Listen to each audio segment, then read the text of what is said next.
காலங்களிலே இந்த நன்மையும் கிருபையும் மகளை தொடர ஆரம்பித்திருக்கிறது. அவன் நம் பாடலை பாடி நாம் ஆரம்பித்து தன்னுடைய வார்த்தைக்கு நேராக நாம் கடந்து செல்ல போகிறோம்.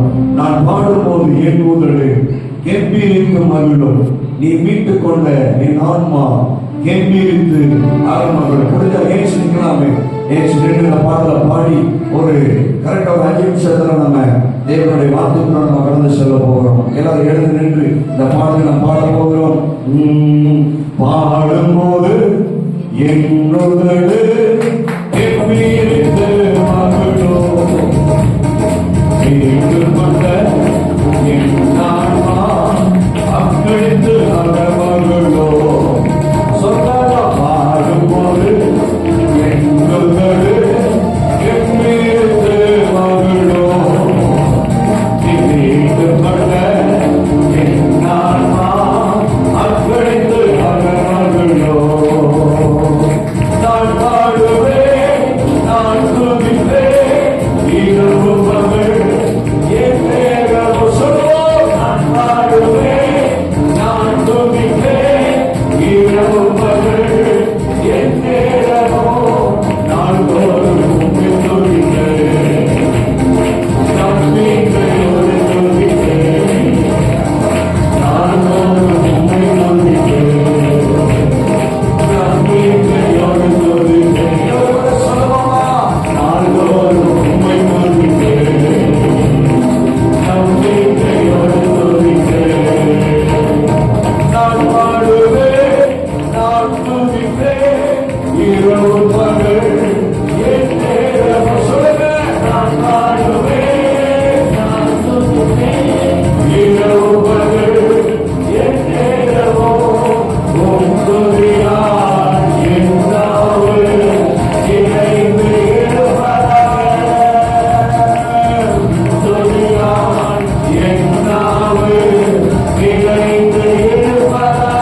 நன்றி.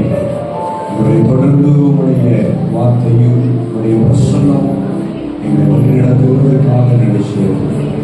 ஆசீர்வாதம் இயேசுவின் மூலம் பிதாவே, ஆமென். அமரலாம். எங்கெல்லாம் கர்த்தரை துதிக்கிறோமோ வேதம் சொல்லுகிறது, எங்கு 2-3 பேர்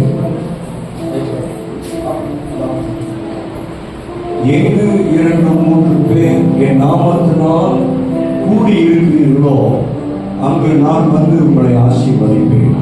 ஆமென். நம்ம கூடி ஆராதிக்கும் போதே அங்க ஆண்டவர் என்ன கொண்டு வர்றாருன்னா கிஃப்ட் எல்லாம் கொண்டு வர்றாரு. உங்க வாழ்க்கையில மிகப்பெரிய ஆசீர்வாதத்தை ஆண்டவர் கொடுக்கிறார். அருமையான ஸ்டீபன் அவருடைய ஊழியம் ரெகோவோட் ஏஜி சர்ச், இந்த திருச்சபையுடைய ஸ்தலபோதருடைய இளைய மகள் திவ்யாவுடைய இந்த அறிவுரைகள், இந்த விழாவிற்கு இந்த சிறப்பு ஆராதனைக்கு வந்திருக்கிற சொந்தங்கள் மற்றும் நண்பர்கள், தேவ விசுவாச பிள்ளைகள், சபை விசுவாச பிள்ளைகள் எல்லாரையும் அருமையான வாச சார்பாக நான் வரவேற்கிறேன். அது மாத்திரமல்ல, இந்த இப்படிப்பட்ட ஒரு வாய்ப்பை தேவன் நமக்கு ஏற்படுத்தி கொடுத்திருக்கிறார். ஆமென். தொடர்ந்து நம்ம எனக்கு ரங்கநாதனையா அதில் இருப்பது ரொம்ப சந்தோஷம். கரங்களை தட்டி நம்ம வெல்கம் பண்ணுவோம். அவர் திருச்சபையினுடைய மாநில அளவிலான பொறுப்பிலும், அது மாத்திரமல்ல திருப்பூர் மாவட்டத்தில் ABPF என்கிற ஊழியர்களுடைய ஐக்கியத்தினுடைய செக்ரட்டரியாகவும் எங்கள் மாவட்டத்துடைய மூத்த ஊழியராகவும் அவர் இருக்கிறபடினால் அவர் இந்த விழாவிற்கு வந்து தன்னுடைய வார்த்தையை பகிர்ந்து கொள்வது எங்களுக்கு எல்லாரும் மிகுந்த சந்தோஷம். அப்படி என்று நினைக்கிறேன். கருத்தை தட்டி தேவன் கர்த்தர் அவர் மூலமாக இந்த நேரத்தில் அது மகளுக்கு கொடுக்கிற வார்த்தைகள் அது வல்லமையுள்ளதாக இருக்க போகிறது. சரி, ஓகே. அருமையான பிரேமையா அவர்கள் ஆலோசனைகளை வாழ்த்து சொல்லி அப்படி நம்ம வாசகர்கள் கொடுக்கிறார்கள். ஆமென்.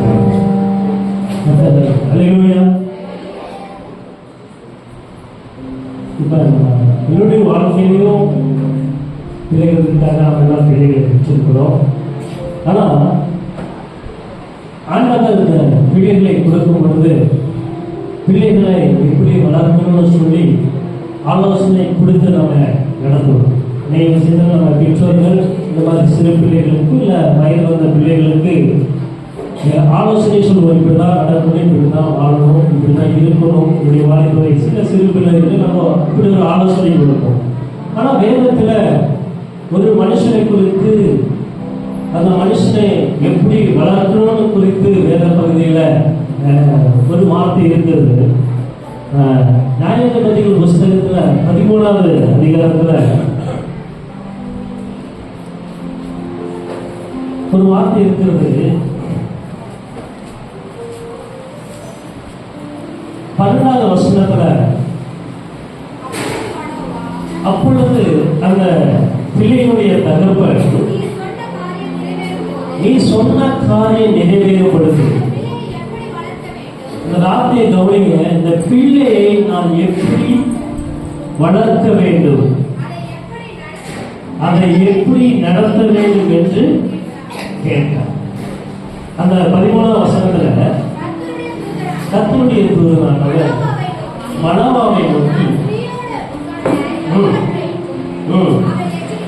எச்சரிக்கையா இருக்கும் போது பாருங்க, ஒரு குழந்தைய எப்படி வளர்க்கணும் அப்படிங்கிறது கூட ஆண்டவர் என்ன சொல்றாரு, நமக்கு சொல்லி கொடுக்கிற தேவனர். அந்த மனுஷன் மூலியமா வந்ததில்ல, ஆண்டவர் ஆதி காலத்திலேயே அந்த சிம்சனை குறித்து சொன்ன பொழுது அவனை எப்படிப்பட்டவனா இருக்கணும், அவனை எப்படி வழி நடத்தணும் அப்படின்னு சொல்லி ஒரு தகப்பன் ஒரு தேவனிடத்துல ஆலோசனை கேட்டு அதன்படி அவன் நடத்துகிறான். அதே போல இந்த நாளிலே நம் மத்தியில் வந்திருக்கிற பாஸ்டர் எப்படி பிள்ளைகளை வளர்க்கணும், எப்படி அவர்களை நடத்தணும், பெற்றோர்களுக்கும் பிள்ளைகளுக்கும் நல்ல ஆலோசனை தந்து அவர் இந்த நாளைய நம்மோடு சொல்லுகிற அந்த ஆலோசனைப்படி கேட்டு நம் பிள்ளைகளை வளர்ப்போமானால் வரும் நாட்களில் நம்முடைய பிள்ளைகள் நல்ல ஆசீர்வாதமான ஒரு பிள்ளைகளாக வளர்வதற்கு ஆண்டவர் உதவி செய்வார். அல்லேலூயா. பாஸ்டர்களே நான்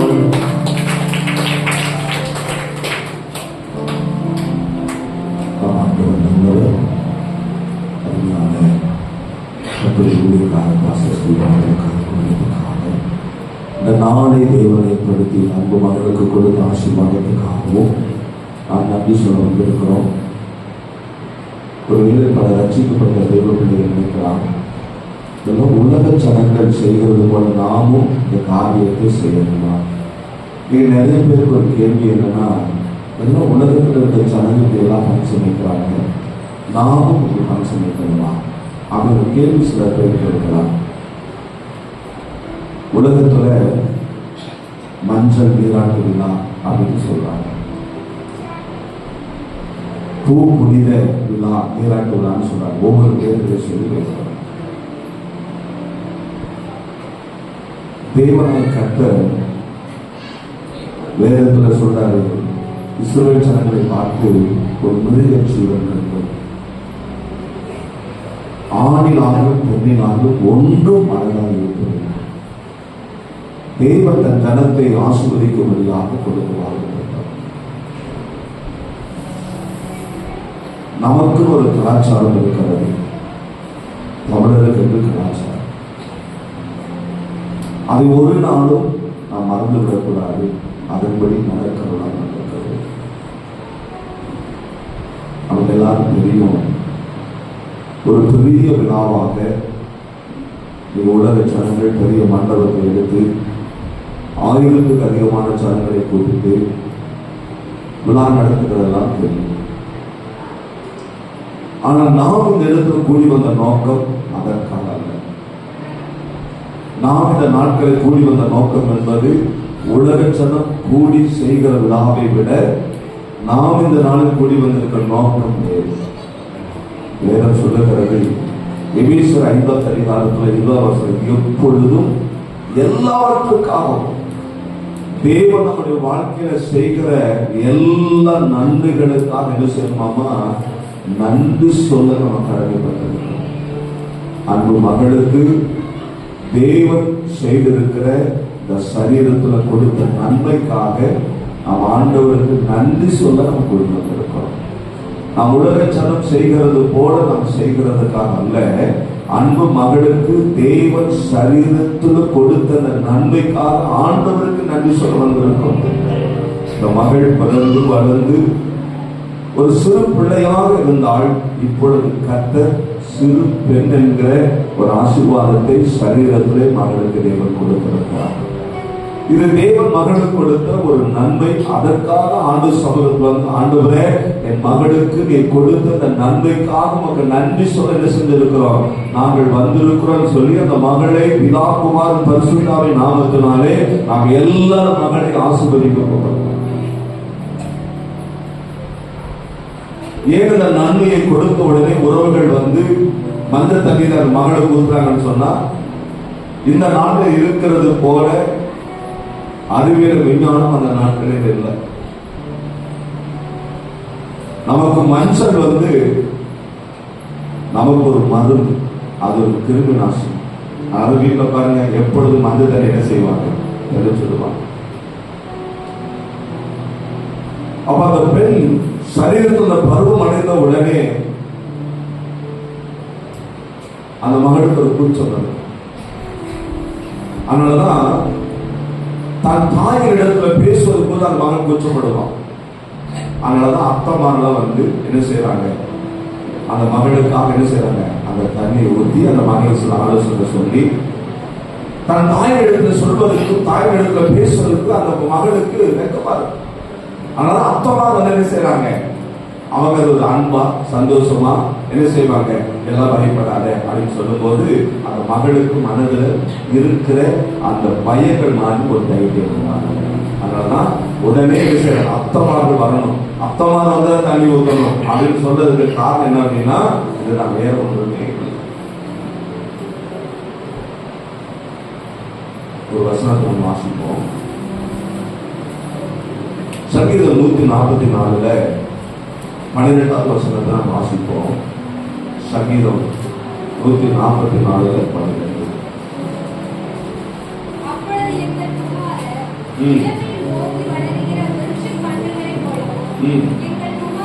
எங்கள் குமாரத்திகள் சித்திரம் தீர்த்த அரண்மனையின் மூளைக்கற்களை போல் இருப்பார். வேதம் சொல்லுகிறது, கர்த்தரை அறிந்த ஒரு தேவ பிள்ளை, ஒரு பெண் எப்படி இருப்பான்னு வேதம் சொன்னா, ஒரு அரண்மனையே தாங்கி நிற்கிற ஒரு சித்திரம் தீர்க்கப்பட்ட மூளைக்கல்லை போல இருப்பாங்க. ஆண்டவராக இயேசு கிறிஸ்துவை ஏற்றுக்கொண்ட பிள்ளைகள் அந்த வீட்டுக்காக எப்படியா இருப்பான்னு வேதம் சொன்னா, அந்த வீட்டையே தாங்கி நிற்கிற ஒரு கல்லை போல இருப்பாங்க. அவன் பெண் பிள்ளைகள். பெண் பிள்ளைகளை குறித்து வேதம் என்ன சொல்லுதுன்னா, ஒரு வீட்டுக்கு எப்படி அஸ்திபாரம் முக்கியமோ அந்த வீட்டையே தாங்கி நிற்கிற ஒரு பிள்ளரை போல பெண் பிள்ளைகள் என்ன செய்யணுமாமா, அந்த குடும்பத்தை தாங்கி நிற்கிற பெண் பிள்ளைகளா இருக்கணும். தாயும் தகப்பனுக்கும் எந்த ஒரு வெட்கமும் அவமானம் வராத அளவுக்கு அந்த தாய் தகப்பனுக்கும் குடும்பத்துக்கும் பெருமை சேர்க்கிற, அந்த வீட்டுக்கு மகிழ்ச்சியை உண்டாக்குற பெண் பிள்ளைகளை இருப்பார்கள் என்று வேதம் சொல்லுகிறார். இதுவரைக்கும் அன்பு மகள் ஒரு சின்ன பிள்ளையா வளர்ந்தார். ஆனா தேவன் இப்போ சிறு பெண் என்கிற ஒரு ஆசீர்வாதத்தை மகளுக்கு கொடுத்திருக்கார். இந்த பிள்ளை எப்படி வளரணும் அப்படின்னா, ஒரு சாதாரண வீட்டுல பிள்ளை இல்லை, ஒரு ஊழியத்துக்கு தன் தாய் தகப்பனும் கர்த்தருடைய ஊழியத்தை செய்கிறார். அப்ப இன்னையிலிருந்து இந்த மகன் எப்படி இருக்கணும்னா, இந்த சபைக்கும் இந்த குடும்பத்துக்கும் எந்த விதங்களிலும் ஒரு தலைமுறைக்கு வராதபடி அந்த குடும்பத்தையும் சபையும் தாங்கி நிற்கிற மகளாய் வாழணும். அதற்காக என்ன செய்ய போறோம், இந்த பிள்ளை வளர்ந்து வரும்போது இன்னும் வயதாக ஆக ஆக சரீரத்துல நிறைய மாற்றங்கள் வரும். சரீரத்துல நிறைய சுபாவங்கள் மாறும். எண்ணங்களை சிந்தைக்குள்ள நிறைய மாற்றங்கள் வரும். கர்த்தர் மகளை பாதுகாக்கணும். இந்த வீட்டுக்கு அந்த மகள் ஒரு அரண்மனையில் எப்படி ஒரு கல் அந்த அரண்மனையை தாங்கி நிற்கிறதோ, அதே போல இந்த மகள் என்ன செய்யணும், இந்த குடும்பத்தை தாங்கி நிற்க வேண்டும் என்பதற்காக தான் நம்ம எல்லாம் சொல்லிக் கொண்டிருக்கிறோம். உன்னத பாட்டு 8வது அதிகாரத்துல 9வது வசனத்தை வாசித்து பாருங்க. ஒரு பெண் பிள்ளை எப்படி இருக்க வேண்டும் என்று வேதம் சொல்லுகிறது. உன்னத பாட்டு 8வது அதிகாரம் 9வது வசனம். அவள் ஒரு மதிலாக இருக்கணும். ஒரு வீட்டுக்கு எது முக்கியம்? மதில் ரொம்ப முக்கியம். சொல்லுவாங்க, வீட்டை கட்டி எப்படியாவது கஷ்டப்பட்டு என்ன செஞ்சலாம், முன்னாடி ஒரு காம்பவுண்ட் கட்டிடும். ஏன் காம்பவுண்ட் இல்லைன்னா வீட்டுக்குள்ள எது வேணாலும் நுழையும். நாய்கள் நுழையலாம், பாம்பு உள்ள வரும், எது வேணாலும் உள்ள வரும். அப்ப அந்த வீட்டுக்கு அவங்க என்ன செய்யறாங்கன்னா, வசதிக்கு ஏற்றபடி சில செங்கல்ல கட்டுறாங்க, சில காலங்களை கட்டுறாங்க. இல்ல நமக்கு இப்ப காசு இல்லைனா கூட எதையாவது ஒரு மரத்தை கொண்டு வந்து கட்டியாவது என்ன செய்யறோம், அதுக்கு ஒரு மதிலை உருவாக்குறோம். ஒரு பெண் பிள்ளை எப்படி இருக்கணும்னா, ஒரு வீட்டுக்கு மதிலாக இருக்கும். அன்பு மகள் திவ்யா, நான் சொல்றேன், இது எப்படியா இருக்கணும், உங்க வீட்டுக்கு நீங்க தான் மதிலா. அப்ப அந்த வீட்டுக்குள்ள ஒரு கெடுதலும் உள்ளே வராத அளவுக்கு ஒரு பெண் பிள்ளைகள், எல்லா பெண் பிள்ளைகளும் சொல்றேன், எல்லா பெண் பிள்ளைகளும் அந்த வீட்டுக்கு எப்படிதான் இருக்கணுமாமா, அந்த வீட்டை பாதுகாக்கிற, வீட்டுக்கு கலக்கம் உண்டாக்காம, அந்த வீட்டுக்கு எந்த ஒரு கெடுதல், அந்த வீட்டுக்கு ஒரு தீமை, தாய் தகப்பன் தலைகுனிகிற காரியத்தை செய்யாத அளவுக்கு அந்த வீட்டுக்கு பெருமை சேர்க்கிற பிள்ளைகளாக என்ன செய்யணுமாமா, வளர வேண்டும். அதனால்தான் அப்போஸ்தலன் பவுல் சபைக்கு எழுதும் போது 1 கொரிந்தியர் 7வது அதிகாரம் 37வது வசனத்தை வாசித்து பாருங்க. 1 கொரிந்தியர் 7வது அதிகாரம் 37வது வசனம்.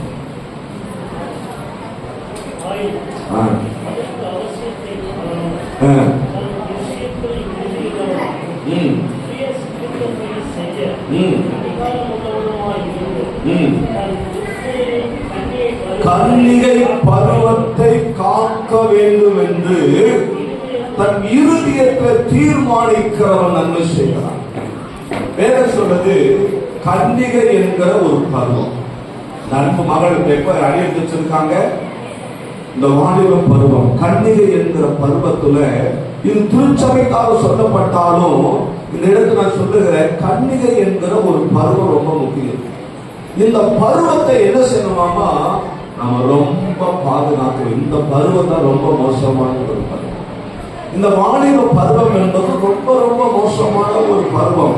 இதுல நாம் என்ன செய்யணும், ரொம்ப கவனமாக இருக்க வேண்டிய ஒரு காலம்.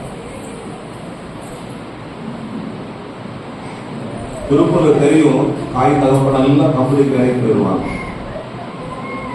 எங்க பிள்ளைகள், நிறைய பிள்ளைகள் வழிதப்பி போகிறத பார்க்கிறோம். சபையில ஒரு பிளஸ் ஒன் படிக்கிற பிள்ளை, அவன் குடும்பமா சபைக்கு வர்றாங்க. நான் வீட்டுல போய் ஒரு பாட்டு பாடி சோமன் ஆரம்பிச்சா பொட்டுன்னு கீழே விழுந்துருக்கோம். நான் தொடர்பு மாட்டேன், கீழே விழுந்துருக்கோம். அடுத்த மாசம் போனேன், நான் போய் சோமன் ஆரம்பிச்சா டக்குனு கீழே விழுந்துடுறான்.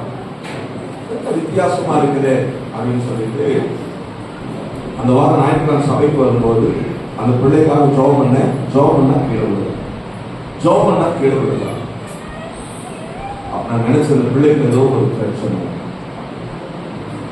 ஒரு நாள் சொன்னேன், பிள்ளைகளை அழைத்து கொண்டு இந்த காய்கறி பண்ணுவாங்க, பிள்ளைக்காக செபிக்கும்போது சில பிரச்சனைகள் இருக்குது அப்படின்னு. நானும் ஜோம் பண்ணி பார்க்கிறேன். அந்த பொண்ணு கீழே விழுகுது, எந்திரிக்குது, கீழே விழுது, எந்திரிக்குது. அந்த பிள்ளைக்கு விடுதலையே இல்லை.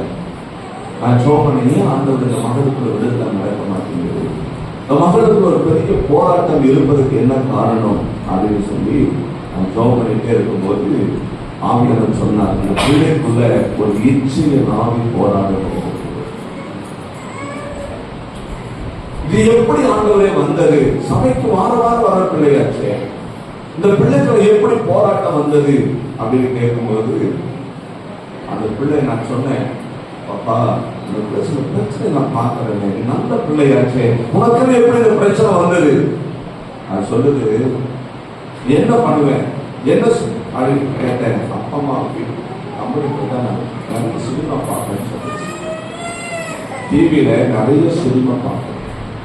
இந்த சினிமா என்ன செய்கிறதுனா, ஒரு ஆணும் பெண்ணும் அந்த சினிமாவில் நெருக்கமாய் நடிக்கிறத பார்க்கும் போது, அது உன்னிப்பாய் கவனிக்கும் போது, அதுக்குள்ள இருக்கிற ஆண் பிள்ளைக்கு வந்துருச்சு.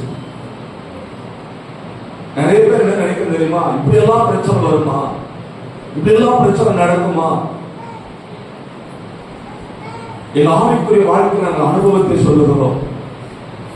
அந்த பிள்ளையை பார்த்து அந்த பிள்ளை வாழ்க்கையை வழிதப்பி, பிரச்சனை படிக்கிறதுக்குள்ள வழிதப்பி போச்சு. சில பிரச்சனைகள் வந்தது. ஒரு நாள் இந்த பிரச்சனை நடந்த பிறகு ஒரு நாள் காலையில் 6 மணிக்கு ஆண்டு சொன்னார், இந்த வீட்டுக்கு போன சொன்னார். காலையில இருக்கு ஆண்டு சொல்லி போன சொன்னார். போனா தாய் தான் உட்கார்ந்து அழுதுட்டு இருக்கிறாங்க. ஒரு பிரச்சனை எங்க வாழ்க்கை, எங்க பிள்ளைனால. நான் சொன்னாமா, நீங்க எச்சரிக்கிறேன். 2 நாள் அமைதியா இருந்த மீண்டும் பார்த்து தோணுது. பார்த்து அந்த பிள்ளைக்குள்ள வழிதப்பி போகிற சூழ்நிலை அந்த பிள்ளைக்கு இருக்கிறது. அப்போ ஒரு நாள் அழைத்து அதுக்கு ஆலோசனை சொல்லி, இனிமேல் இந்த காரியத்தை செய்யக்கூடாதுன்னு சொல்லி ஒரு தீர்மானம் எடுக்க வச்ச பிறகு நான் செவித்த பிறகு அந்த பிள்ளை சொல்றது, பாச எனக்குள்ள கருப்பா ஒரு உருவம் என்னை விட்டு வெளியே போச்சுன்னு சொல்லிச்சு. அதுக்கு பிறகு அந்த பிள்ளை வாழ்க்கை ஒரு மாற்றம். இப்ப நல்ல திருமண வாய்ப்புகளோடு இருக்கிறாங்க. இந்த கன்னியின் பருவத்தை என்ன செய்யணுமாமா, நாம் காக்க வேண்டும். எல்லா பெண்களையும் சொல்றேன், இது ஒரு ஆபத்து நிறைந்த ஒரு பருவம். அந்த கன்னியின் பருவத்தை காக்க வேண்டும் என்று தன் இறுதியத்தில் தீர்மானம் சென்றா அந்த குடும்பத்தில் அவர்கள் நன்மை செய்கிறவர்களாய் மாறுவார்கள். நன்மை செய்கிறவர்களாய் மாறுவார்கள். அப்ப அந்த மகள் என்ன செய்யணும், ஒரு இறுதியத்தில் தீர்மானம் எடுக்கணும். இதுவரைக்கும் இந்த சிந்தையில நினைவுகள வித்தியாசம் இருந்திருக்கலாம். ஒரு குழந்தை தனது மட்டும்தான் அந்த சிந்தைகள் இருக்கும். ஆனா இனி உங்க சரீரத்துல எண்ணங்கள்ல சிந்தைகளுக்குள்ள நிறைய மாற்றங்கள் வரும், நிறைய கேள்விகள் வரும். அப்போ என்ன தீர்மானதுன்னா, இது ஒரு கன்னியின் பருவம், இது தேவனுக்கு கொடுத்த ஆசீர்வாதமான ஒரு வாழ்க்கை.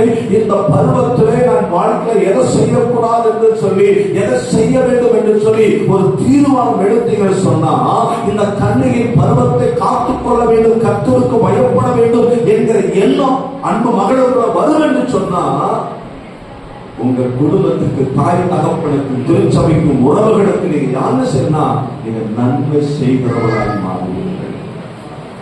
1 கொரிந்தியர் 13ஆம் அதிகாரம் 11வது வசனம். 1 கொரிந்தியர் 13:11. நான் குழந்தையாய் இருந்தபோது குழந்தையை போல பேசுவேன், குழந்தையை போல சிந்தித்தேன், குழந்தையை போல யோசித்தேன். நான் புருஷனான போதே குழந்தைக்கு ஏற்றவைகளை ஒழுக்கி ஆவிக்குரிய வாழ்க்கை பவுல் சொல்றார்.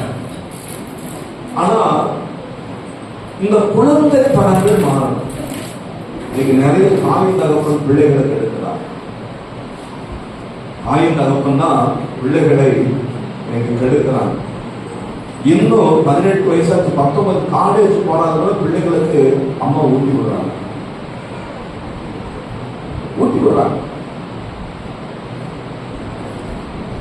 அந்த பிள்ளைகளுக்கு கற்றுக் கொடுக்க வேண்டிய காரியங்களை கற்றுக் கொடுக்கிறது. கிராமத்தில் பாருங்க, தாய் தகப்பன் வேலைக்கு போயிருவாங்க, பிள்ளை 5ஆவது படிக்கும். அந்த அப்பா அம்மா வேலைக்கு வர்றதுக்குள்ள வீட்டுல தங்கச்சியும் தம்பியா இருப்பாங்க. வீட்டுக்கு வர்றதுக்குள்ள 5, 10ஆவது படிக்கிறதுக்கு ஒரு 10 வயசுக்குள்ள சாப்பாடு செஞ்சு குழம்பு செஞ்சு எனக்கு பிள்ளைகளுக்கு என்ன செய்ய தெரியுங்களா? கற்றுக் கொடுக்கிறதே இல்லை, கற்றுக் கொடுக்கிறதே இல்லை. பிள்ளைகளுக்கு சுடுதண்ணி எப்படி வைக்கிறது தெரியல, கேஸ் எப்படி பற்ற வைக்கிறது தெரியல, ஒரு டீ எப்படி, ஒரு காப்பி எப்படி போறது இல்லை. ஏன்னா குழந்தை தனமாக வளர்த்துக்கூடாது. இனி திவ்ய குழந்தை இல்லை, குழந்தை இல்லை. அப்பா அம்மா புரிஞ்சுக்கணும், அந்த பிள்ளைக்கு கற்றுக் கொடுக்க வேண்டிய காரியத்தை கற்றுக் கொடுக்கணும். இது எப்பவும் போல குழந்தைகளோட போய் விளையாண்டு இருப்பான், எங்க வேணாலும் போவான், எப்ப வேணாலும் போவான். இது எப்படி இருக்க முடியாது. பவுல் சொன்னார், நான் குழந்தையா இருந்த போது குழந்தைய கூட பேசுறேன். இன்னைக்கு பேசுறது கூட பிள்ளை எப்படி தெரியுமா? குழந்தை கூடவே ரொம்ப என்ன செய்யறாங்க, அப்படி தாய் தகப்பன் பேசுறது மாற்றி அந்த குழந்தைய போலவே பேசுறது. குழந்தைய போலவே என்ன செய்யக்கூடாது, இருக்கக்கூடாது. எதை ஒழிச்சிடணும்? குழந்தைக்கு ஏற்றவைகளை நான் ஒழிக்கணும். இப்ப நான் யார்கிட்ட கண்ணியின் பருவத்துக்குள்ள வந்திருக்கேன். பிள்ளைகளோடு போய் இன்னும் போய் ரோட்ல விளையாடுறது, எந்த ட்ரெஸ் வேணாலும். இது அப்படி இல்லை, எல்லாவற்றும் தாய் தகப்பன் என்ன சொல்லுகிறார்களோ அதை கேட்கணும். குழந்தைக்கு ஏற்றவை என்ன செய்யணும்? அந்த குழந்தை தனமான காரியத்தை என்ன செய்யணும்? நாம் மறக்கிறவர்களாக இருக்க வேண்டும். வெளிப்படுத்தின விசேஷம் 16ஆவது அதிகாரத்துல 18 வருஷம் பாருங்க. வெளிப்படுத்தின விசேஷம் 14:15.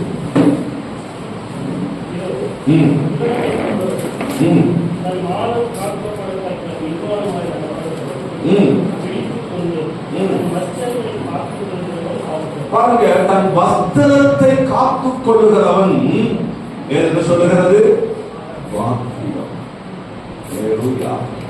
எதை காக்கணும்? கன்னிகையின் பருவத்தை. இது ஒரு நல்ல பருவம், தேவன் கொடுத்த ஆசீர்வாதமான நாட்கள். இல்ல கவனமா இருந்து இந்த பருவத்தை காத்துக் கொள்ள வேண்டும். நினைவுகளுக்கோ சிந்தைகளுக்கோ நமக்குள்ள மாற்றங்கள் வரும்போது இடம் கொடுக்காதபடி அதை காத்துக் கொள்ளுகிற வயது. 2வது வஸ்திரத்தை காத்துக் கொள்ள வேண்டும். இந்த தாய் தகப்பன் சொல்லுகிற பிள்ளைகள் கேட்கறத நம்ம எடுத்து கொடுக்கக்கூடாது. குழந்தையா இருக்கும்போது எந்த ட்ரெஸ் வேணாலும் எடுத்து கொடுக்க இருக்கலாம். ஒரு பேண்ட் ஷர்ட் கேட்குதா, டி ஷர்ட் கேட்குதா, ஒரு டி ஷர்ட்டுமே ஒரு பேண்ட் வேணும் கேட்டுக்கும். சின்ன குழந்தையா இருந்தாங்க, எடுத்து கொடுத்துருக்கலாம். நீ வளர்ந்து வரும்போது அதே பிள்ளைக்கு என்ன செய்யணும்? டி ஷர்ட் வேணும், ஒரு பேண்ட் வேணும்னா என்ன செய்யக்கூடாது? இந்த ட்ரெஸ் எல்லாம் போடக்கூடிய வயது கடந்தாச்சு. நம்ம பிள்ளை தானே. நம்ம தாய் தகப்பனை செய்கிற பெரிய தவறுனா, பிள்ளைகள் கேட்கிறாங்க, உலகத்தில் இருக்கிற பிள்ளைகளை போல வஸ்திரம் அணியக்கூடாது, வஸ்திரம் அணியக்கூடாது.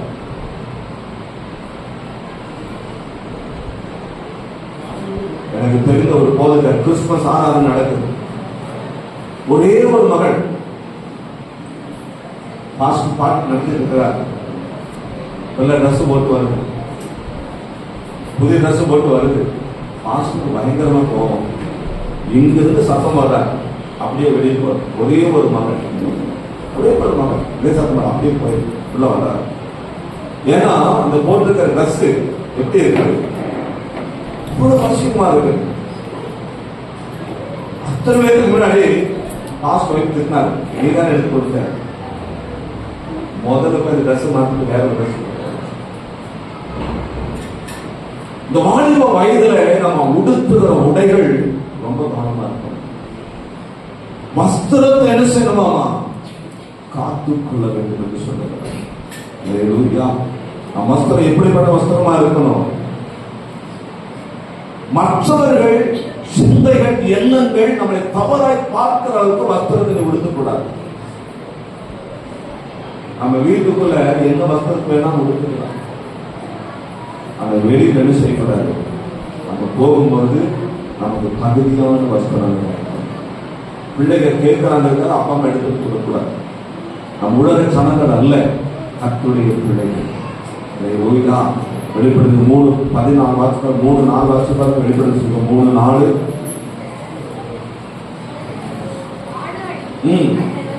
தங்கள் வஸ்திரங்களை அழுக்குப்படுத்தாமல் சில பேர் சர்தி எனக்கொண்டு அவர்கள் பாத்திரவான்களானபடியால் வெண்வஸ்திரம் தரிந்து என்னோடு கூட நடப்பார்கள்.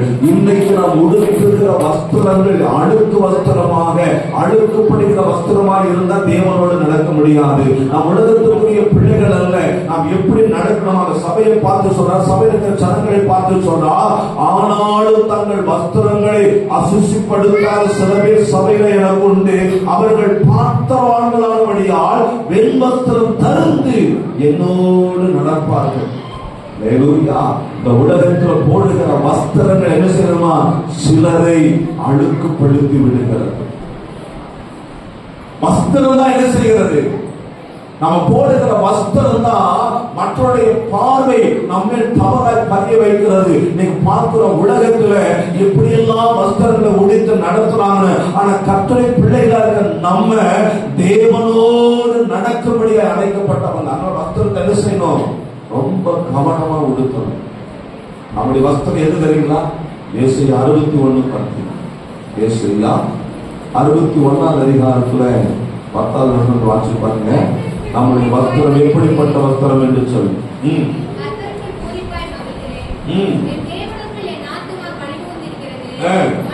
மணவாளன் ஆபரணங்களினால் தன்னை அலங்கரித்துக் கொள்ளுகிறதுக்கும் மணவாட்டி நகைகளினால் தன்னை சிங்காரித்துக் கொள்ளுகிறதுக்கும் ஒப்பாக. ஒரு மணவாளன் தன்னை அலங்கரித்து ஆபரணங்களை பொன் ஆபரணம் அலங்கரித்துக் கொள்ளுகிறதுக்கும் மணவாட்டி நகையெல்லாம் நிறைய போட்டு அலங்கரிக்கிறதுக்கும் ஈடாக ஒப்பாக ஒரு வஸ்திரம் இருக்கிறதாமா. அது என்னவாமா, ரட்சிப்பின் வஸ்திரங்களை எனக்கு உடுத்தி நீதின் சால்வையை எனக்கு தந்தார். தேவ பிள்ளைகளா இருக்கிற நமக்கு தேவன் கொடுத்திருக்கிற விடையுள்ள வஸ்திரம் இல்ல, ரட்சிப்பின் வஸ்திரம், நீதியின் சால்வை. இப்போ ஒருவர் வந்திருக்கிறாங்க, அவர்கள் அன்பன் பரிசாக நிறைய உடைகளை கொண்டு வந்து கொடுக்கலாம். இது குறிப்பிட்ட வயதுக்கு மேல இந்த மகள் என்ன செய்ய உடுத்த முடியாது. இது குறிப்பிட்ட வருஷங்கள் மேல பயன்படாது. ஆனா தேவன் கொடுத்திருக்க ரட்சிப்பின் வஸ்திரம் பாருங்க, அது கிழியவே கிடையாது. அது யாராலும் விலை கொடுத்து வாங்கி கொடுக்க முடியாது. நீங்க 1000மோ 2000மோ 5000 சில ஆயிரங்களை நீங்கள் அத்தமார்கள் மாமாமார்கள் கொண்டு வந்து மகளுக்கு அன்பு பரிசா கொடுக்கலாம். ஆனா தேவன் ஒரு வஸ்திரத்தை கொடுத்திருக்கிறாரு. இந்த உலகத்துல எங்கும் கிடைக்காத, யாராலும் வாங்க முடியாத ஒரு வஸ்திரத்தை என் தேவன் மகளுக்கு கொடுத்திருக்கிறார். அந்த வஸ்திரம் என்ன செய்யணும், இந்த மகள் உடுத்தி ஒவ்வொரு நாளும் பூமியில வாழும் போது அவள் ஒரு நாள் தேவனோடு நடப்பதற்கு அந்த வஸ்திரம் அவளுக்கு உதவி செய்யும். இழந்து போகக்கூடாத ஒரு வஸ்திரம், ரட்சிப்பின் வஸ்திரம். அவன் எதை காத்துக்கொள்ளணும், வஸ்திரத்தை காத்துக்கொள்ளணும். தேவனுக்கு வஸ்திரத்தை கொடுத்திருக்கிறார். அந்த வஸ்திரம் அழுக்குப்படுத்தாதபடி, அசுசிப்படுத்தாதபடி அது பாதுகாப்பாய் காத்துக்கொள்ள வேண்டியது அன்பு மக்களுடைய வேலை. அந்த விலைக்கு சொல்லுகிற வார்த்தை தெரியுமா? உறவுகளுக்கு கொடுக்கிற எத்தனையோ விலை வந்த வஸ்திரத்தை பார்க்கிறோம், தேவனுக்கு இலவசமாய் கொடுக்கிற வஸ்திரம் உண்டு, அதுதான் விலையேறப்பட்டது. அல்லேலூயா, அல்லேலூயா, அல்லேலூயா. இந்த சபையில சில மாதங்களுக்கு முன்னாடி நடந்தது. ஒரு தகப்பன் இல்லாத குடும்பம். அந்த குடும்பத்துக்கு பெரியப்பா என்கிற முறையில ஒருத்தர் வந்து 3 பவுன் நகையும் சில ட்ரெஸ் எடுத்து கொடுத்தார் கல்யாணம். தகப்பன் இல்லை, பெரியப்பா தகப்பன் என்ற ஸ்தானத்துல இருந்து என்ன செஞ்சுட்டாரு? கொடுக்கிறார். ஒரு நாள் அந்த மகன் சொன்னா, பெரியப்பா நீங்க செய்யறதெல்லாம் தப்பு, நீங்க நடக்கிற பாதை சரியில்லை அப்படின்னு சொல்லிட்டாரு. எப்படி என்ன நீ குறை சொல்லலாம் அப்படின்னு சண்டை வந்து, நான் உனக்கு போட்ட 3 பவுன், நான் உனக்கு கொடுத்த ட்ரெஸ் எல்லாத்தையும் என்ன செய்யணும்? ரட்சிக்கப்பட்டது. நான் சொல்ல ரட்சிக்கப்படாதுங்க, ரட்சிக்கப்பட்டு 30-40 வருஷமா இருக்கிற குடும்பம் சண்டை போட்டு இதெல்லாம் எனக்கு திரும்ப கொடுன்னு சண்டை போட்டு வாங்கினாங்க. பெரிய சாபம், எல்லாம் செய்யக்கூடாது, அதெல்லாம் முடியாது பாஸ்டர், நான் கேட்டு தாழ்ச்சி வாங்கி போயிட்டாங்க. இதான் மனுஷனுடைய இன்னைக்கு இருக்கிற அன்பு எத்தனை வருஷம் உறவுகளுக்குள்ள இருக்குன்னு தெரியாது. நாம் என்ன செஞ்சாலும் ஒரு காலகட்டத்தில் மனுஷன் சொல்லி காட்டுவோம், நாம செல்லு வரல, 1 பவுன் போட்டோம், 2 பவுன் போட்டோம் தெரியுமா, அன்னைக்கு நாம சோறு போட்டு தான் மனுஷன். ஆனா தேவன் கொடுத்திருக்கிற ரட்சிப்பின் வஸ்திரமானது அவர் இலவசமா நம்மளை நம்பி கொடுத்திருக்கிற வஸ்திரம். இதை ஒரு நாளும் இழந்து வைக்கக்கூடாது. நான் ஏன் கொடுத்து சொல்லவே மாட்டேன். அன்பு மகன் மாத்திரமல்ல, நம்ம கொடுத்திருக்கிற ரட்சிப்பின் வஸ்திரத்தையும் என் மானத்தை மறைக்கிற நீதியின் சார்பையை நான் கடைசி வரைக்கும் காத்துக்கொள்ள எண்ணம் நம் எல்லாருக்குள்ள இருக்க வேண்டும். நீதிமொழிகள் 4வது அதிகாரம் 13வது வசனம் சொல்லுகிறது, அடுத்தவனை காத்துக்கொள்ள வேண்டும். நீதிமொழிகள் 4. புத்திமதி என்ன செய்யணுமாமா? உறுதியாக. பிள்ளைகளுக்கு என்ன பிடிக்கிறது அப்படின்னா புத்தி சொல்லக்கூடாது. எனக்கு எல்லாம் தெரியும், எனக்கு எல்லாம் எதை கேட்கணும்? புத்திமதியை உறுதியாய் பற்றிக் கொள்ளணும். நீங்க தெரிய பாருங்க, இதுவரைக்கும் யாரும் சொல்லாதல்ல நீங்க சொல்லுவாங்க, ஏன் அங்க ஓடாத, என்ன அங்க ஓடிட்டு இருக்கிற, பசங்களோட போய் பேசாத, அங்க போகாத, அவங்களோட வண்டி அப்படியெல்லாம் சொல்லுவாங்க. சொல்லும் போது கஷ்டமா இருக்கும். ஏன் போன மாசம் தான் போனேன், அன்னைக்கு தான் அண்ணனோட போனல, அண்ணன் அண்ணன் பேசிட்டு இருந்தல, அவங்களோட போய் விளையாடல, இப்படி எல்லாம் அவங்க என்ன செய்வோம்? அவங்க தோணும். ஆனா என்ன செய்வாங்க? வயதுல மூத்தவங்க, பெரியவங்க, சபையில இருக்கிறவங்க எல்லாம் சொல்லும் போது என்ன செய்வோம்? அதை காத்துக்கணும். புத்துமதி என்ன செய்யணும்? காத்துக்கொள்ளணும். புத்துமதியை காத்துக்கொள்ளணும். நான் பேரண்ட்ஸ்க்கு சொல்லுகிறேன், உங்க பிள்ளைகளுக்கு உங்களை விட வயதுல மூத்தவங்க, இந்த மகளுக்கு மாத்திரம் அல்ல, யாராவது ஒரு ஆலோசனை சொன்னா என்ன செய்யணும்? அந்த அக்கா சொன்னது சரிதான், அந்த அத்தை சொன்னது சரிதான் அப்படின்னு சொல்லணும். ஒரு பிள்ளை நல்லா குண்டா இருக்கு,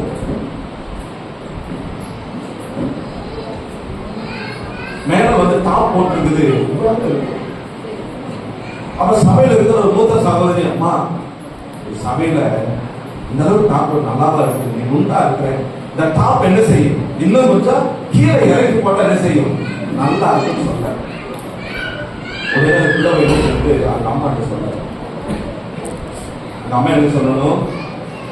அந்த அக்கா நல்லதான்னு சொல்றாங்க, நீ குண்டா இருக்கிற, உடம்பு குண்டா இருக்குது, டாப் என்ன செய்யும்? சரி அடுத்த மாப்பி போட்டுருக்குன்னு சொல்லணும். என்ன சொல்றது? எம்பிள்ளைக்கு நான் எடுத்து கொடுக்கிறேன், எவ்வளவு என்ன செய்யக்கூடாது? எம்பிள்ளைக்கு நான் எடுத்து கொடுக்கிறேன், எவ கேள்வி கேட்கறது? நீங்க அப்படி இருக்கக்கூடாது. பிள்ளைகளுக்கு யாராவது புத்திமதியை சொன்னா அந்த புத்திமதி என்ன செய்யணும்? பிள்ளைகளை ஏற்றுக்கொள்வதற்கு என்ன செய்யணும்? பிள்ளைகளை உற்சாகப்படுத்தக்கூடாது. இப்ப அப்படி சொல்ல போற அந்த பிள்ளைக்கு என்ன ஆகுனா, யாருடைய புத்திமதி என்ன செய்யாது? கேட்காது. கர்த்தருடைய பிள்ளைகள் என்ன செய்யணும்? யார் சொன்னாலும், வயதுல மூத்தவங்க யாரு சொன்னாலும் அந்த பிள்ளைகள் தப்புன்னு சொன்னா அந்த பிள்ளைகள் வீட்டை போய் கண்டிக்கணும். ஒருவேளை அந்த மற்றவர்கிட்ட கண்டிக்கிற கூட ஒரு வாலிப வயதுல புத்திமதிகளை ஏற்றுக்கொள்ளணும். புத்திமதிகளை விட்டுட்டா வேதம் சொல்லுது, என்ன சொல்ல, புத்திமதியை உறுதியாக பற்றிக்கொள், அதை விட்டு விடாதே, அதை நீ காத்துக்கொள், அதுவே உனக்கு என்ன இருக்கும், ஜீவன். அதை விட்டுட்டா ஆபத்து வரும். நீதிபதிகள் 12:1 வாசிச்சு பாருங்க. நீதிபதிகள் 12:1. புத்திமதிகளை விரும்புகிறவன், யாராவது புத்தி சொன்னா மனதார சரிக்கா, சரி மாமா, சரி நான் ஏற்றுக்கொண்டா அவனுக்கு அறிவு வளரும். இல்லைன்னா கடிந்து கொள்வதை வெறுக்கிறவனோ, பாருங்க, புத்திமதியை கேட்கிற என்ன வந்து தெரியுங்களா, இந்த புத்திமதிகள் சொல்லும் போது வாலிப வயதுல ஏற்றுக்கொள்ள மிருக குணம் அப்படின்னு என்ன தெரியுமா, எல்லா மிருகத்தின் சுபாவங்கள் உள்ளவர்கள். சில பிள்ளைகள் பயங்கரமா கத்துவாங்க, நாய் கூட கத்துவாங்க, வீட்டுல சின்ன கத்துவாங்க, பாத்தீங்களா? ஏன் இந்த சுபாவம், மிருகத்தின் சுபாவங்கள், மிருகத்துடைய சுபாவம் பிள்ளைகள் வந்துடும். நீங்க வீட்டுல பாருங்க, பிள்ளைங்க ஏதாவது உடைச்சிருவாங்க, அடங்க மாட்டாங்க, கோபப்படுவாங்க. ஏன் இந்த சுபாவம் கத்துடைய பிள்ளைகள் வருதுன்னா, சொல்லுகிற புத்திமதிகளை கேட்க மாட்டாங்க. அந்த புத்திமதிகளை கை கொண்டா அவங்களுக்கு அறிவு வளர்ந்துட்டே இருக்கும். நிறைய காரியங்கள் அவங்க வீட்டுக்கு, தேசத்துக்கு ஆசீர்வாதமா பிள்ளைகள் வருவாங்க. ஆனா புத்திமதிகள் சொல்லும் போது நீ என்ன சொல்றது அப்படின்னு கேட்கணும்னா, தாய் தகப்பன் யாராவது பிள்ளைகளுக்கு புத்தி சொன்னா, உன் பிள்ளை மட்டும் ஒழுக்கமா, என் பிள்ளைக்கு புத்தி சொன்னா, யார் வயதில் மூத்தவங்க சொன்னாலும் அவன் சொல்றது சரிதான், தப்புனா தப்புன்னு பிள்ளைகளுக்கு சொல்லிக் கொடுங்க. அப்படி கொடுத்தா உங்க பிள்ளை அறிவிலே வளர்வாங்க. இல்லைன்னா மிருகத்தின் சுபாவங்கள், மிருக சுபாவங்கள் என்ன செஞ்சிருமா, அந்த பிள்ளைகளுக்குள்ள போய் அந்த பிள்ளைகள் மிருகத்தை போல நடக்க ஆரம்பிச்சிருவாங்க. அடங்க மாட்டாங்க. சில பிள்ளைகள் பாருங்க, எப்ப பார்த்தாலும் சுத்திட்டே இருப்பாங்க. நீங்க பார்த்துருக்கீங்களா? சில பிள்ளைகளை பாருங்க, பெண் பிள்ளை ஆம்பளைக்காலும் சரி, வீட்டே இருக்க மாட்டாங்க. 24 தூங்குற நேரத்தை தவிர எங்க பார்த்தாலும் பிள்ளை ஒரு நாளைக்கு 10 முறை பார்த்தலாம், வீட்டை அடங்க மாட்டாங்க, சுத்திட்டே இருப்பாங்க. காரணம் எழுதுறீங்களா? அந்த புத்திமதிகளை ஆரம்ப நாட்கள் இருந்து அவர்கள் வெறுக்கிறதுனால அந்த மிருக நாயை எங்க பார்த்து சுத்திட்டே இருப்பாங்க. சில பசங்க பார்த்த சுத்திட்டே இருப்பாங்க, பார்க்கிறேன், அடி வீடு வீடா, ரோடா, எங்க பார்த்தாலும் பார்க்கலாம், வேலைக்கு போக மாட்டாங்க. காரணம் எழுதுறீங்களா? ஆரம்ப நாட்கள்ல யாராவது சொல்லுகிற ஆலோசனைய அவங்க கேட்க மாட்டாங்க. அவங்க அப்பா என்ன செஞ்சுமா, என் பையனை பத்தி எல்லாம் சொல்லாதீங்க, என் பையன் சபையில எத்தனை பிள்ளைங்க இருக்காங்க, அவங்க எல்லாம் கண்டிங்க, என் பையனை தான் உங்களுக்கு கண்டு தெரியுதா அப்படின்னு கேட்பாங்க. நாங்க விட்டுருவோம். ஒரு காலகட்டத்தில் நாங்க பார்க்கிறோம், தெருவா இன்னைக்கு சுத்தி கொண்டு இருக்கிற சில பசங்களை நாங்க பார்க்கிறோம். ஒரு வேலைக்கு போறதில்லை, எந்த வேலைக்கு போகாம சுத்திட்டே இருக்கிறாங்க. காரணம் தெரியுங்களா? அந்த மிருகத்தின் சுபாவங்கள் பிள்ளைகளை வளர்க்கூடாது. அதனால வேதம் சொல்லுகிறது, புத்திமதியை காத்துக்கொள்ள வேண்டும். என்ன காத்துக்கொள்ளணும்? கண்ணியின் பருவத்தை காத்துக்கொள்ள வேண்டும், குழந்தைக்கு ஏற்றோரை ஒழித்து விட வேண்டும், வஸ்திரத்தை காத்துக்கொள்ள வேண்டும், புத்திமதியை காத்துக்கொள்ள வேண்டும். கடைசியாக பிரசங்கி 5வது அதிகாரம் 1வது வசனம். பிரசங்கி 5:1.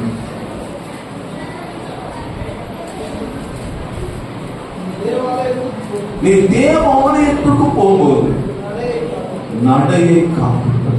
எதை காத்துக்கொள்ளலாமா? பெண் பிள்ளைகளுக்கு ரொம்ப முக்கியம், எப்படி நடக்கிறது தெரியும், எப்படி நடக்கிறது தெரியும். சிலர் பார்த்தீங்கன்னா இதெல்லாம் இருக்கிற வாசனா, நிறைய பேருக்கு எப்படி நடக்கிறது தெரியாது, எப்படி நடக்கிறது தெரியாது. நாம் நடையை காத்துக்கொள்ள வேண்டும். இதுக்கு முன்னாடி எப்படி வேணாலும் ஓடிக்கலாம், எப்படி வேணாலும் நடந்திருக்கலாம். ஆனா தேவன் கொடுத்த ஆசீர்வாத நன்மைக்கு பிறகு இந்த மகன் எப்படி இருக்குன்னா, எப்படி நடக்கும், பெரிய சொல்லுவாங்க, இப்படிதான் நடக்கும், மெதுவாக தான் நடக்கும், இந்த இடத்துல இப்படி நடக்கும், இந்த இடத்துல இப்படி போகணும் அப்படின்னு சொல்லும் போது அது மனதாக இருக்கும். நடையை காத்துக்கொள்ள வேண்டும். நட ரொம்ப முக்கியம். நீ பார்த்துருக்க எல்லாம் தெரியாது. அவன் ரோட்ல பார்க்கிற சில பிள்ளைகள் நடந்து போற பாருங்க, நமக்கே இருக்கிறார், நமக்கே போகும். நம்ம பெண் பிள்ளைகளுக்கு நம்ம கற்றுக் கொடுத்து எப்படி நடக்க நடையை காத்துக்கொள்ள வேண்டும். ஒரு வசனத்தை வாசிங்க, சங்கீதம் 1ஆம் சங்கீதம், எல்லாம் தெரிஞ்ச வசனம் தான், 1-3 வரை.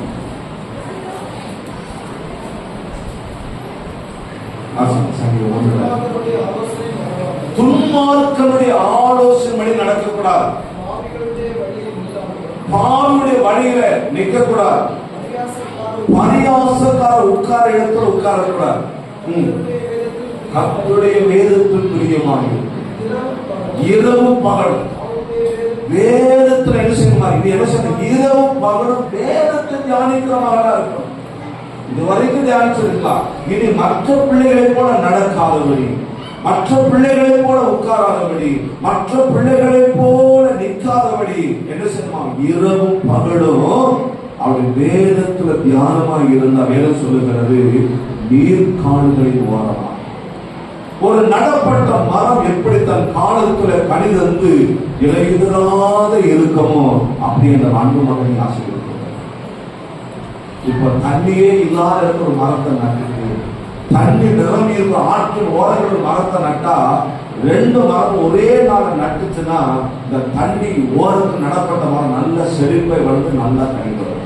ஆனா தண்ணியே இல்லாத இடத்துல நடப்பட்ட மரம் பாருங்க, அது உதிர்ந்து போய் அதனுடைய கனியில் சுவை குறைந்திருக்கும், கனித அளவு சிறிசா இருக்கும், அதனுடைய ருசி ரொம்ப குறைவா இருக்கும். அதே போலதான் இரவும் பகலும் வேதத்தை தியானித்து வேதம் எப்படி நடக்க வேண்டும் என்று சொல்லுகிறதோ அதன்படி ஒரு பிள்ளை நடந்தா அந்தந்த சரியான காலகட்டங்களிலே அந்தந்த வயதிலே கர்த்தர் என்னென்ன நன்மைகளை என்னென்ன ஆசீர்வாதங்களை கொடுக்கிறோமோ அது தவறாம கொடுத்து அன்பு மக்களை கர்த்தர் ஆசீர்வதிப்பார்.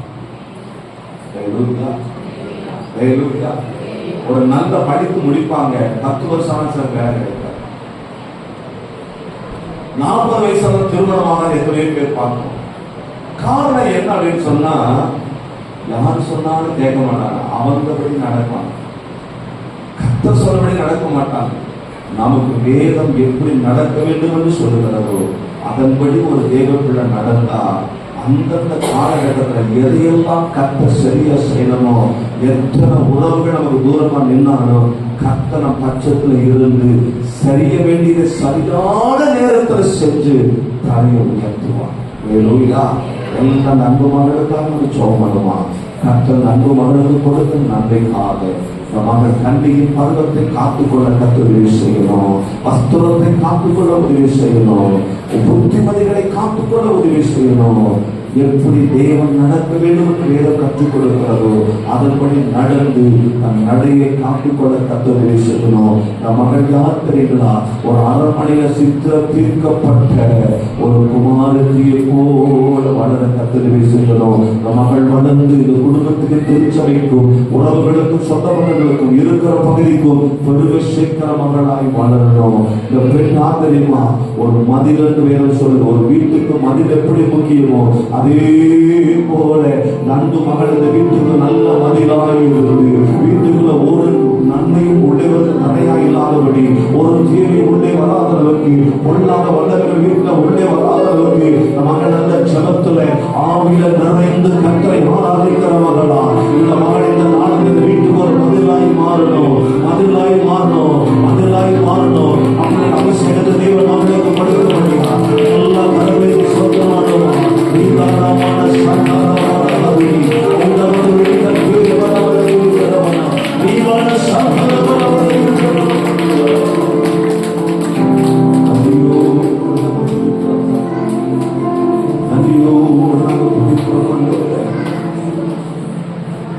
தன் மகளுக்காக நம்ம எல்லாம் எழுந்து சொல்லணும்.